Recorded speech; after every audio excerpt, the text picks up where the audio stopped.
Hello, and welcome to this latest session of our Stronger Together series. As many of you know, these sessions started back in April when Bruce and Paul talked about how De Beers were, as a business, responding to the early stages of COVID-19 and how we were ensuring the safety of our colleagues, our partners, and our communities. We've now held about 10 of these sessions, all of which have been focused on finding shared solutions to the challenges posed by COVID-19, and have covered a wide range of topics, including finance, marketing, and our approach to developing our innovation pipeline. We launched the series because we recognize that with so many parts of the world effectively shutting down, the problems the virus created can only be addressed if the industry pulls together to find a united way forward. We see these formats as a way of achieving that goal. The initiative demonstrates that we still have a burning ambition to be the pioneer of a new diamond world, and COVID has only increased the need for us to do so. Fittingly, the focus for today's session, innovation and technology within diamond trading, is a very important part of achieving our desire to be the pioneers of this new diamond world. We're going to hear from Bernard Bradley, our Senior Vice President Diamond Trading, and James Kirby, Senior Vice President Auction Sales, who will discuss the importance of innovation and technology in how we sell rough diamonds. So why is innovation and technology so critical to the success of this industry now more than ever? A key part of our motivation is that to better understand the long-term trends and supply chain pressures to allow our customers to meet their long-term objectives. This desire has influenced our innovation and strategy and technology focus. Technology will allow us to better access accurate data, drive insight on supply-demand dynamics, allowing us to meet demand rather than just react to it. COVID-19 has resulted in both challenges and opportunities in this space by creating growth in digital commerce and digital sales platforms, and our industry will need to adapt to this new reality. Innovation and technology will allow us to seize opportunities, read signals, react quickly to them. This is why initiatives like the new supply contract are so important and why we're pressing ahead with introducing it.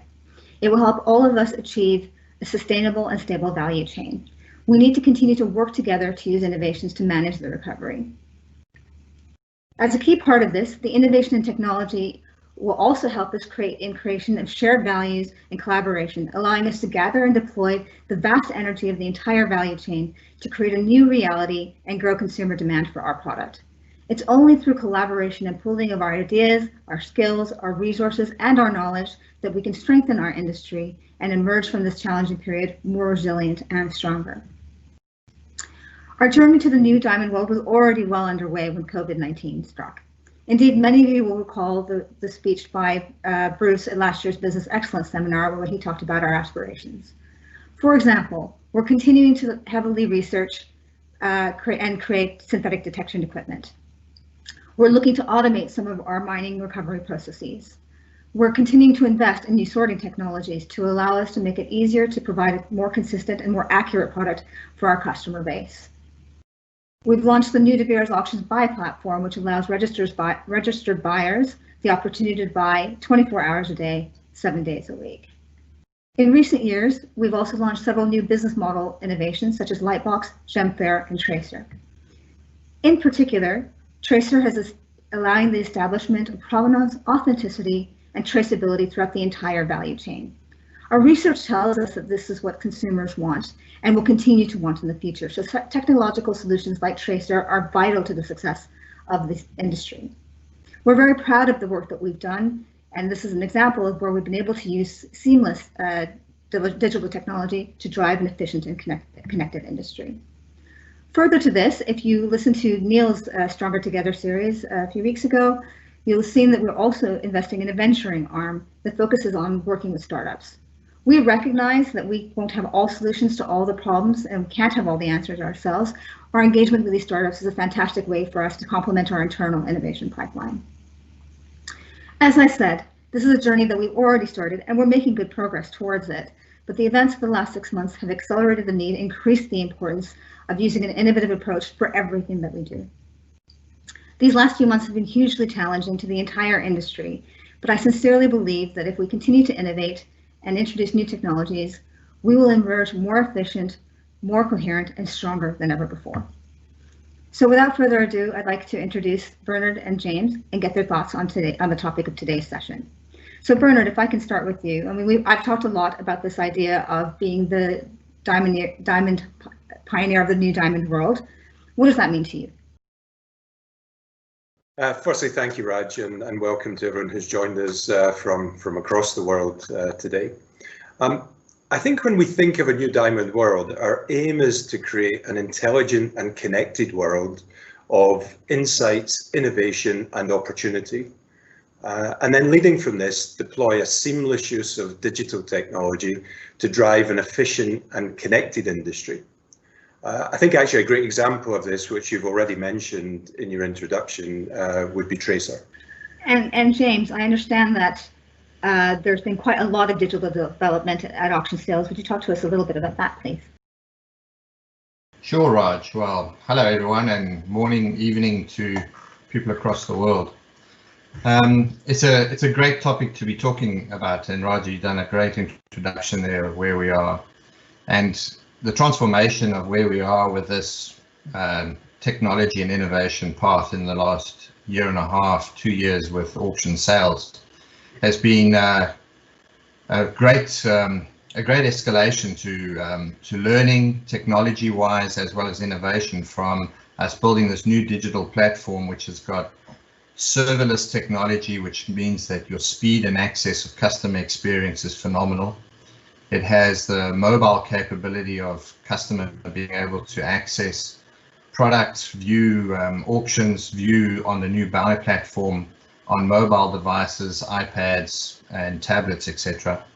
And also this also gives you a certain degree of product visualization, which you can actually get quite a bit of information around product categorization and visualization of what the product actually looks like by the lot or by the buy package that has been set up.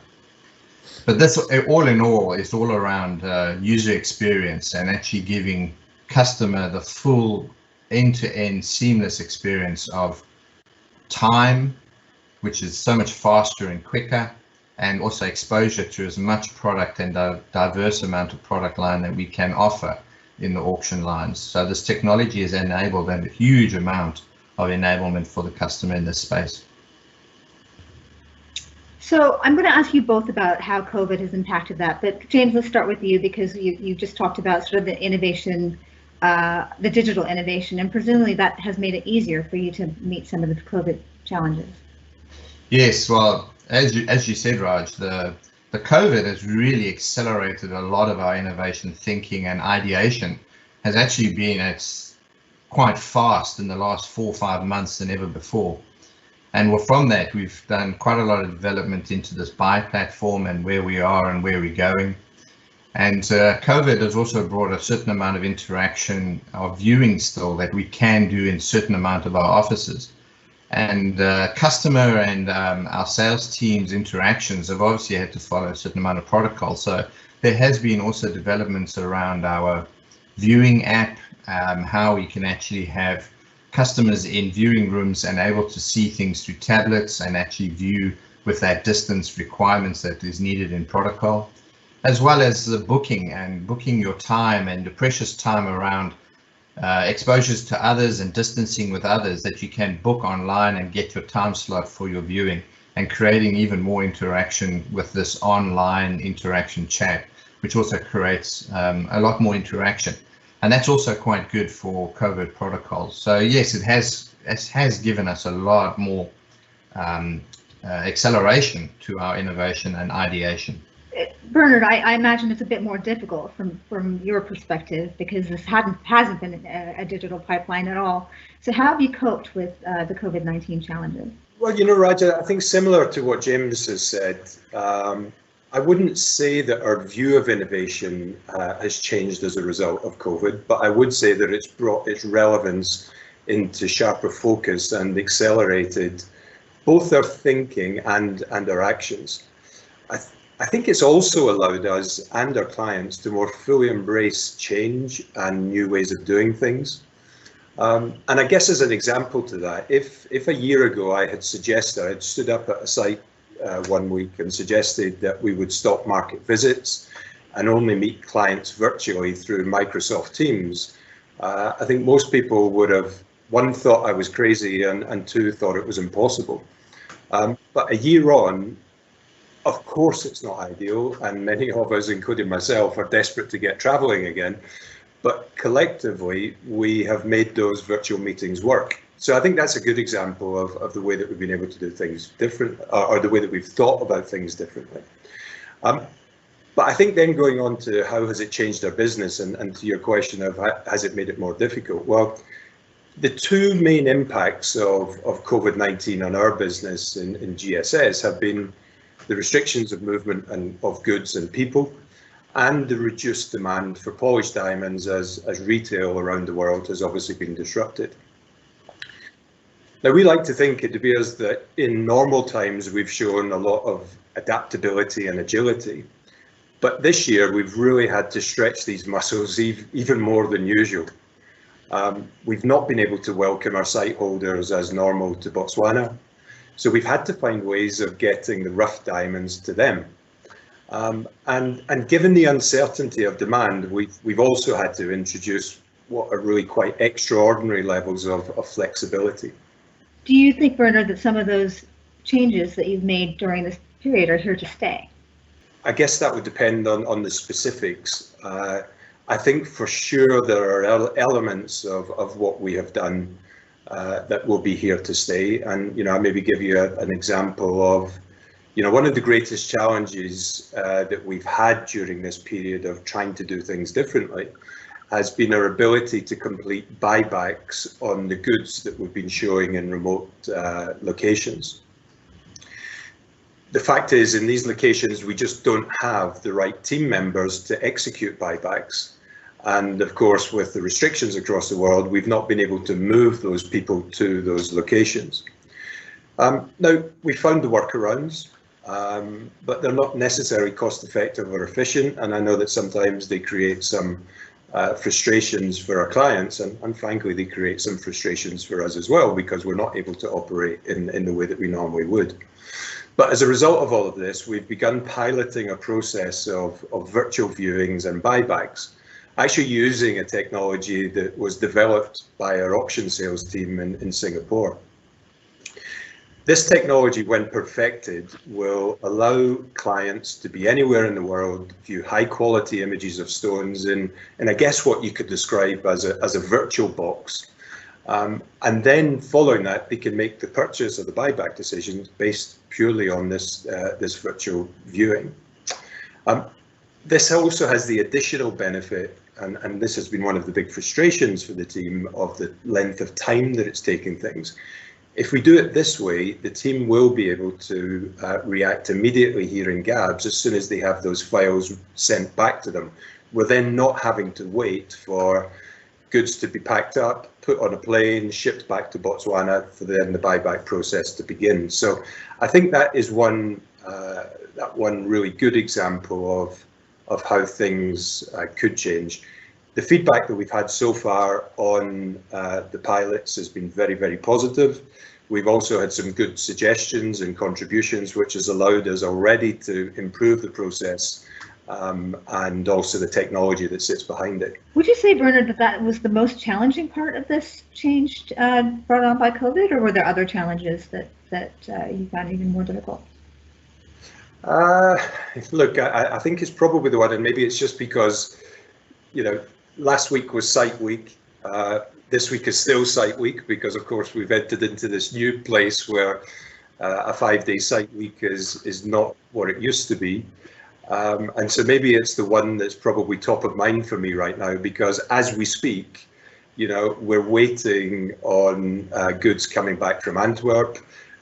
We're showing some additional goods already this week. So it is difficult to do. So yes, I would say it has been the most challenging, but there have been many other challenges as well. And I touched on it earlier in terms of being able to meet with clients.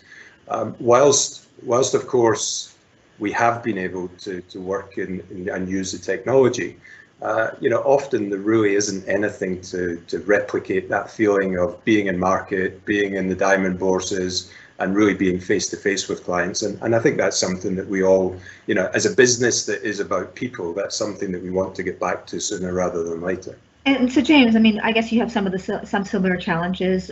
how have you applied innovation to meet some of the challenges that you have around employees and customer interaction? So yeah, very similar to Bernard's response there, and obviously taking in a lot of cognizance and feedback from customer. Customers have been fantastic in sort of feedback and tweaks and changes and where we need to be going and giving us sort of a roadmap of where we need to be. And I think that's where the design and the fundamental part of our innovation and technology is very much around customer-centric design, so that the sort of journey or the whole experience through the technology of, be it through, like Bernard was describing, the buyback process, or be it through the auction process of being able to log on fairly easily, experience the search and find products seamlessly, to the extent that the remote access is all good. So I think the whole learning experience with a customer-centric basis has been where we've actually driven the most positive results. And I think that puts us in a roadmap that brings what we've learned quickly through COVID into some of the roadmap going forward into 21 and 22 of the learnings that have come out of that is just creating more acceleration, better visualization of where we need to be with product and speed and actually some of this flexibility and variety that we do have with our product range and with our platform and what it can perform and do. So I imagine, James, that product visualization is one of the key parts of what you're doing. So what is your roadmap for that process and how you visualize products? 100%, Raj. It's going to be a journey, and as we know in the market and where we are with diamond viewing and having to see where we are with product, visualization is really something that we need to get into the future of where we are. And a lot of companies around the world are experimenting and trying different ways of how to visualize product in this remote basis that we all based some 6,000-7,000 kilometers away from each other. So the big issue is actually around how we can get the visualization of product to a high definition with a customer interaction around this product at distance. So where we got to get the visualization to a degree that it gets up to 5K, 8K resolution, and actually have the speed and the mobility to move the diamond with a user experience in a VR environment is virtually on our doorstep. Some of this experimenting is already continuing at the moment, and we hope to have something like this in the pipeline very soon. But it doesn't end there, and you're quite right, Raj. The roadmap is continuous, and it'll just continue to evolve of where we need to be going and how this will actually develop and become better. So just on that point of product visualization, I'm going to go to a question from the lines and ask that to Bernard. The question is, Alrosa has provided clients Saran Galaxy and Cinema files when they buy certain categories of goods. This would be very useful for De Beers customers. Do you foresee this happening, and if so, when? So correct. So putting some of the Saran and Galaxy into a virtual world that has all the intricacies within it, and being able to have yourself in this VR world with the Saran file in a 3D high definition model, and being able to actually put it into perspective of where you want to see it from a certain angle and not on a flat screen is quite revolutionary, where we can actually look at something from a multiple angle because you are in a VR world and not seeing it through a flat screen does give a very good perspective to actually a whole new visualization. So you are right with the Saran and Galaxy of putting that now into a virtual reality has a whole new dimension to that, and that's something that experimenting and driving some value is very close to our doorsteps of actually being used pretty soon. And the value is that if you have all that data that's locked up within that diamond, and you can actually then visualize and see that, and you can do that from 6,000-7,000 kilometers away, we are into a new era and a brand new roadmap of visualization. Great. So Raj, James obviously beat me to the punch on that one, but I have to say he probably did a much better job of answering the question than I would have done anyway. So well done, James. Thank you. So Bernard, then I've got another question here from the lines that I think kind of goes to the same sort of how is technology going to change things. So in an industry where tradition has played such a strong role, how far can we push innovation without changing our DNA? Or is it time to change our DNA? Ooh, great question. You know, you can't change your DNA. I mean, your DNA is your DNA, and the fact that, you know, De Beers has been around for over 100 years provides it with, you know, huge experience and that experience and knowledge that's been built up over those 100 years or so is a big advantage to us. But you know what? It doesn't give us a divine right to exist for another 100 years. And actually, the real key important thing that and why we need to innovate is that the world is changing faster than it ever has done. Our consumer is changing faster than they ever have. And for us to be relevant to today's customers as well as tomorrow's customers, it's vital that we continue to innovate. But that innovation doesn't mean that we step away from our DNA. It's actually we use that as the base and then we move forward. So that's quite a good segue then to bring us into what we're going to do in the future with our customers. So let's talk a little bit about the new site holder contracts. So as we introduce those new contracts, what opportunities do you think, Bernard, that they provide for innovation? You know what, Raj, I'm actually really excited about the opportunities to drive innovation when we enter the new site holder contracts next year. This innovation actually has already begun earlier this year when we announced that we will take an entirely new approach to our site holder contracts by recognizing our customers' different business models and thus offering different contracts for dealers, for retailers, manufacturers, and beneficiators.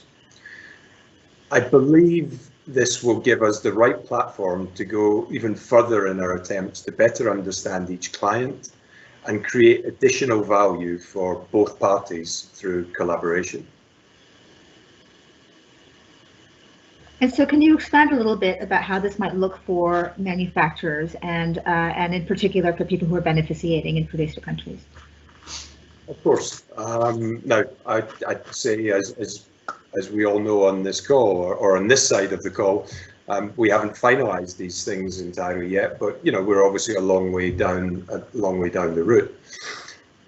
As I mentioned a moment ago, collaboration and driving success is core to our thinking. So we will take a new approach to how we interact with clients.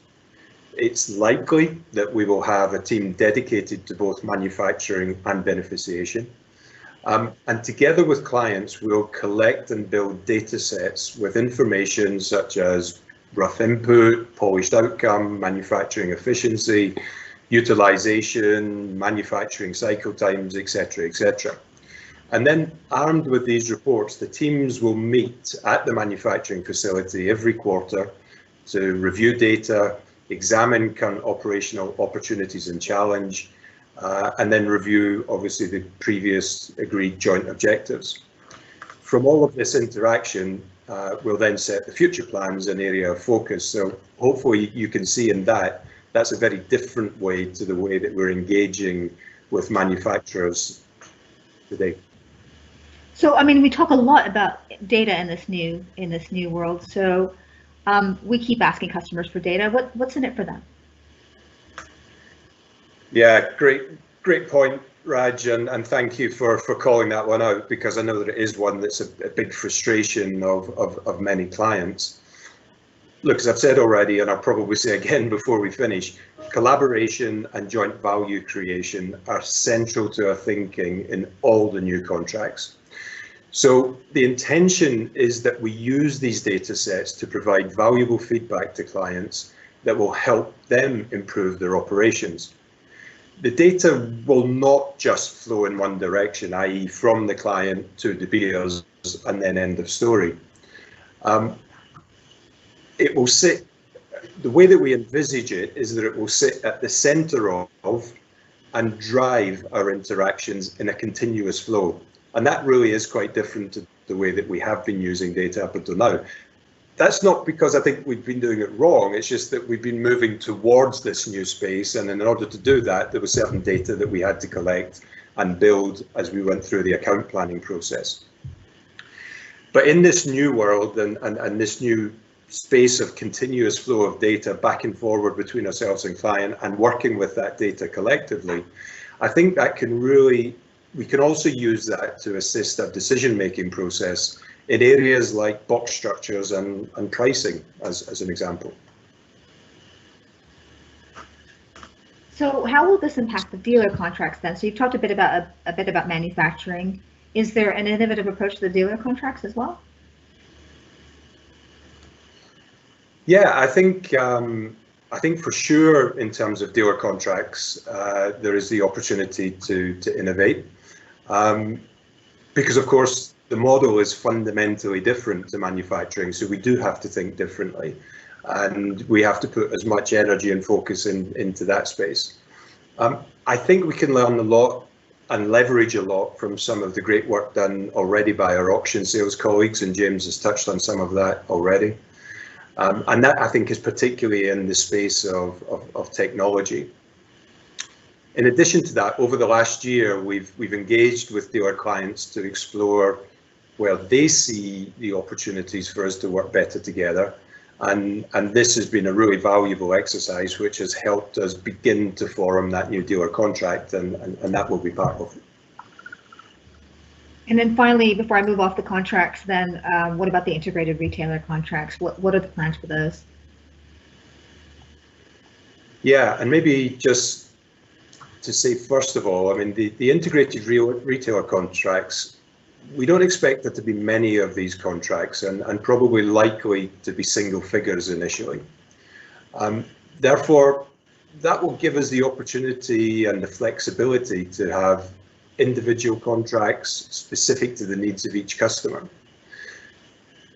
Now, I've already mentioned data many times today, and here data will be even more important. These retailers are, of course, at the very point of sale, which gives them a unique perspective and insight. I really think if we can better understand the fluid nature of consumer demand for diamonds and incorporate this into our planning and selling, it will allow us to be more efficient and to better serve all of our customers, and additionally improve the performance of the whole supply chain. Simply put, the more we can tap into real-time consumer data, the more we can drive efficiencies throughout the midstream. So all of this requires a certain level of capability within De Beers. So for James, I'm going to ask this question of you. One of the questions from the lines is, how are we building capacity to support technology and innovation across the group? How will we infuse a culture of innovation within our teams? Could it be worthwhile to have things like competitions, innovation awards, etc.? It's a great question, because this is actually this fundamental of this innovation ideation culture, which is somewhat alive and well in De Beers. There is a lot of that already happening around the organization, and the ideation and getting ideas into fundamental areas that can be explored, can be actually developed, is key for people to know that there's feedback and a continuous sort of development pipeline of where ideas go. And that root cause is a route to develop is around a certain amount of technology that we have within De Beers of using idea drop and areas like that, as well as having a structured approach of how we will select and choose and process ideas that move forward, and keeping people engaged in their idea that they originally had and how it moved forward gives a huge amount of motivation to a lot of other people into the culture of ideation, that things do move forward from things they suggest and what they do. And keeping that live updates and keeping people informed gives a huge amount of motivation and a lot of ideas. Keeping them in their priorities and where they need to go is also very key to any organization. And how we keep the skill sets of ideation and transforming them from where we are in a current organization to high technology, high innovation as the second piece has also got a lot of transformation from where we are with lower technologies, less so from an innovation point of view, where we're moving now in the next 2-3 years to a high innovation, high technology environment. Skill sets are going to have to be required, changing, tweaking, and realigning to where technology is going. So what we see as skill sets and where skills need to be now are not necessarily at all going to be aligned to where we need them in 2 to 3 years. And there's a journey to follow with that. And I think through our strategy and where we are with transformation now actually in hand within De Beers, there is this new journey and this new roadmap of how we're going to transfer skills back into this innovation and high technology requirement to move us into this new diamond world that is required. So let me ask you this, Bernard, because some of this does pose questions for what happens in Botswana, how things happen in Botswana. So assuming the work around improving visualization is successful, when things go back to normal, won't customers want to keep buying our product virtually rather than coming to Botswana for the site? Won't that be a problem for us if that happens? Yeah, good question, and one that I think through this series has kind of popped up on a number of occasions, because of course once you do something different, it does lead people to believe that maybe that's something that is going to be the future. I don't think it fundamentally changes our relationship with Botswana and how we conduct sites. I mean, it's still very much in our mind that we will continue to conduct sites here in Botswana. However, I think what will change is that we'll see, if you consider other industries and take luxury goods. Luxury goods now, many luxury brands are embracing omni-channel in a way that the diamond industry has actually been relatively slow to do. So I see it quite similar in that respect, in that we will still have, if Botswana is our flagship store the same way as the Fifth Avenue store is for one of the brands, but that doesn't also stop them having an online presence. It doesn't also stop them having other parts of the buying experience that is attached to that. And I think that's what we'll have in the future. I think Botswana will be the core, but then we will augment that experience with the technology and the virtualization of product. So keeping on this idea of how we're going to interact with our customer base in the future, there's a question here, which is, what strategies have you put in place to ease clients' anxiety about the new normal of selling diamonds? And also looking at the fact that they will have to wait a while to receive their products. Yeah, okay, maybe I can pick that up, and I think I kind of touched on that, Raj, in when we talked about what we're piloting in terms of virtual viewings, virtual buybacks, because we do recognise that none of us know yet when the borders are going to open. We don't know when planes are going to start being in the sky again. But I think what we do know is that not everyone will react in the same way. So we very much accept that there will be some clients that may not want to travel, and it's not for me to put a figure on whether that's days, weeks, or months. That will be down to the individuals. But I think what we want to do is we want to get back to sites in Botswana, because it's an important part of who we are and what we do.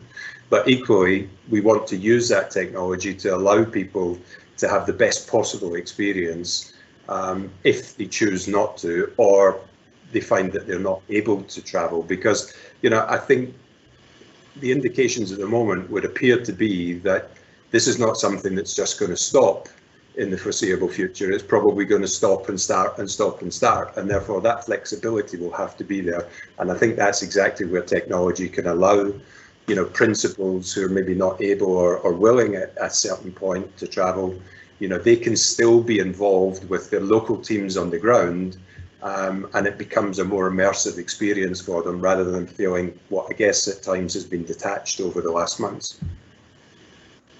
Thank you, Bernard. James, I talked in my introduction about using technology to drive an efficient and connected industry. And there's question in the online question also about how we plan to integrate from mind to sales. So how far do you think we've gotten on that journey, and what is the plan? So yeah, it's a great question, and actually ties into our whole value play of where strategy in De Beers needs to move to, and actually creating this connected supply chain. It's what Bernard was alluding to as well, is around the supply chain and how we can actually have this connection from our minds all the way to the sale. And the key piece around that is keeping the data connectivity between where we are in the mine, from our red areas to even our mineral resource blocks that are sitting in the mines, to all the way to assortment, to auction lot or even box, that we have that connected amount of data that is a thread all the way through, so that customer centric and ourselves are around this thread of data that connects up the entire stream of where product lies, where it's going, where it's going into the sale, and where it's actually getting feedback and actually bringing data back through that thread. So some of this has got the technology around the tracer, which is a huge connected piece in this voyage of connectivity, as well as this integration of multiple streams between our upstream into our midstream and to our downstream, of how we actually get that connection happening between those areas as well. So, and Neil Ventura spoke about this in his piece on the connected supply chain on a Stronger Together series previous to us, around how we're going to actually connect with this connected supply chain technology. And we join up the threads of we bringing this stuff all the way through, and it's quite a very relevant piece, because customer would always like to know the track and traceability of where product is, to create a sustainable, consistent amount of flow of product, which gives a lot more use and ease into the market of where it needs to be, and the same for us, of where it's coming from and how we can connect it and get the same feedback and value where that is. And this is this innovation piece around contracts, where Bernard was going around data led, and that's the reverse of data coming back to connect to product, and then product again then leads itself to the market. So we have this continuous feedback of a connected supply chain. So I think it's a very fundamental piece of how we actually connect up our data to our product, because it really enables a lot of our connectivity to customers, as well as our internal efficiencies and productivity of where product needs to be at any one time, so that we have this time dependency in the pipeline. Thank you, James. We're almost out of time. I'm going to ask one more question to Bernard, and then I'm going to ask you. Sorry, Raj. Sorry to interrupt, but can I just add to that? Because there's a couple of things that I think technology-wise are quite important from the site holder experience that we're working on. And actually it's very topical, because just last week, the first part of that we introduced, and that was, again, using technology that had been developed by our auction sales team. And we've now moved to a new digital room booking process. Now, previously, and I'm sure many of people on the call will know a lot of the frustrations there have been round about booking rooms, and particularly at the beginning of weeks, and et cetera, et cetera. And previously, one of my team would sweat blood and tears over a spreadsheet for hours on end, and maybe even weeks on end. And that, of course, is not the most efficient way to do things. So instead, now we have a totally automated, one-stop site room booking system for all locations. And that also provides us the opportunity to capture data, which will help us refine the use of space and also product utilization going into the future. As we roll this out, the intention is to give clients and brokers direct access to the system, so they're able to see availability and then make their own bookings direct. So that's a small thing, but then as we go on to the future, and it probably links in a little bit into the question round about new normal, and what are we doing to try and address that? Again, I think we can use technology. So, you know, we're already at advanced stages of looking at how we can use technology to enhance that site experience, how we can introduce things such as facial recognition for security access to the building, digital access to site rooms using the customer's mobile device or smartwatch, a digital concierge for the site rooms, and even an e-hospitality tablet to manage and personalize and enhance the customer experience whilst they're together with us. So, you know, there's huge opportunity in terms of improving that experience and also protecting us from this new normal. Right, thank you, Bernard. One last question for you before we wrap up. It's a question from the line. It's about beneficiation. At what stage are we as an industry redefining the definition of beneficiation, particularly for Botswana and Namibia? How we shape and embed innovation and technology is impacted by where the diamond industry is changing and going. It's a question about beneficiation to you, Bernard, please. Yeah, okay. Look, beneficiation is absolutely central to our thinking in the new contracts. It plays a huge part, but we also recognise that there are some differences across those different locations. I mean, probably the most extreme at the moment would be, you know, Canada versus Botswana, maybe. But that doesn't make Canada any less important to us in the future. So it's about how we find those opportunities to create a bespoke approach to beneficiation. I also think it's important that we begin to think beyond the cutting and polishing factory for beneficiation. That is and will remain an important part of what we do in beneficiation, but I think there is also more that we can add as we move forward. So I guess there's a lot of thinking, and we wouldn't have time to go into it today, unfortunately, but just to assure everyone, there's a lot of thinking that's going on in terms of how we make beneficiation truly successful within this new contract period. Thank you. That's about all we have time for in terms of questions. So if I could just ask each of you to do a quick wrap up. Bernard, start with you. Yeah, of course. So thank you, Raj. Thank you for the questions. And thank you to everyone who's joined us today. Hopefully, we've been able to at least give you a brief insight into some of our thinking relating to innovation and technology in the diamond trading business. As I mentioned earlier, I'm super excited by the opportunity for innovation as we move into our new site holder contracts. I firmly believe the contracts will provide us and our customers a platform for collaboration, mutual trust and value creation, thus enabling us to become stronger together in a new diamond world. Thank you. Thank you, Bernard. James. And to echo, very similar, and thank my colleagues for the questions and everything that we raised today. Probably using Bernard's words of super excited is a good one, because it's actually a topic that is really exciting. It's got future written all over it. And people always want to know, you know, what does that future look like? And innovation technology is one of those keys. And it's one of those keys that we want to turn and really unlock and move into this area. And you can see the amount of information and topic that we spoke about today had a lot to it. It's a journey of how we actually go through this. And COVID has definitely sped that up. And I think that's kept the momentum, and we've got to keep that momentum moving forward. But it's a collective journey, and I think that's the key piece, is that we are working together with customer, we are working together with our partners.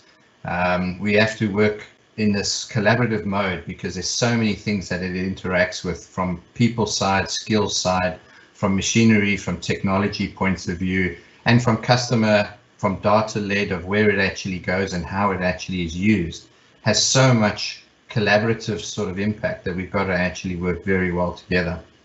And I think the final sort of point is the point of the visualization and how product follows its roadmap has been a very topical point in this last 45 minutes. and how it connects from the Fifth Avenue Gaborone story to its visualization to online is a very important point, is that product will need to move online, and how we actually move that journey forward will be a key piece. So I think that's a fairly good collective, and thank you for everyone for the questions. It's been a great interaction. Thank you, Raj, for moderating. Thank you both, again, James and Bernard, and thank all of you for joining us today. I hope like me, have found this quite interesting, and you have a clearer understanding of how we're approaching innovation and technology and how we sell rough diamonds. As you've heard, the overarching theme of this work has been our burning ambition to be the pioneers of a new diamond world. This work has already taken various forms. We've talked a bit about Tracer and it's being at the cusp of establishing provenance, authenticity, and traceability for our product. We've talked about how GSS has become much more agile in the way it has had to interact with clients when Botswana has been shut down, and how they're working on their buyback processes and further streamlining the sales. We've talked a little bit about auctions and their digital sales platforms and how that's developing. We've talked about it being a journey, and that we're just on the beginning of that journey, and the importance of our roadmap now to create that journey. We've also talked a bit about COVID and how that's accelerated our need for this innovation. That's bringing it into a bit of a sharper focus. I just want to finish up by highlighting again, while we're doing this work, we're motivated by the need and desire to create a new diamond world, but that's not just for us and for De Beers, but it's for the wider diamond industry. One thing is certain, the world around us is changing, and for us to benefit, for the diamond industry to benefit, we must be prepared to change and adapt to meet challenges and the opportunities of the new world. For us at De Beers Group, this journey has already begun. We hope that, as you have today, you will join us on that journey. Thank you very much.